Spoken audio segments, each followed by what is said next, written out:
Едни контейнери се празни и чисти, додека други преполни и одвнатре и однадвор. Ова е сликата што утринава затекнавме низ главниот град. На некои локации состојбата со сметот е непроменета со недели. Вака изгледаат контейнерите и покрај тоа што медиумите секојдневно алармираат. Наместо да се расчистува, отпадот само се таложи и создава се поголем проблем. Според председателот на Go Green, проблемот со кабастиот отпад доаѓа од две страни. Граѓаните не знаат каде да го фрлат, а акциите што ги организираат општините за негово бесплатно собирање се ретки и недоволни.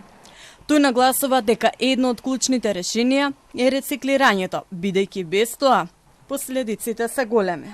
Рециклирањето и другото одржливо управување со отпадот во суштина не е толку економски проблем колку што е еколошки проблем. Односно, вие можеби ќе се спасите од економските трошоци ако несоодветно го третирате, бидејќи сепак соодветното третирање чини, тоа е битно граѓаните да знаат дека правилното управување со отпадот чини пари, тоа треба граѓаните да го платат, но од друга страна несоодветното третирање на отпадот граѓаните и сите ние го плаќаме со нашето здравје. Со правилно управување со отпадот, вели Јосифовски, би имале чист воздух, вода и почва, а со тоа би се намалил и бројот на депонии.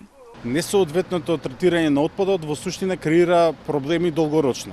И затоа, на жалост, овие проблеми што сега ни се појавуваат моментално се наследени проблеми од последните 50 години. Секој кој што ќе дојде, кој што е одговорен да истиот го решава, па и за нас граѓаните најлесното проблема да го оставиме некој друг да ни го реши и најчесто тоа станува долгорочно скап проблем и не многу се плаќа со здравјето, на жалост. И додека експертите предупредуваат на потребата од долгорочни решенија, надлежните институции се правдаат со недостиг на капацитети, а граѓаните секојдневно се соочуваат со истиот проблем – преполни контейнери и каба со отпад по улиците.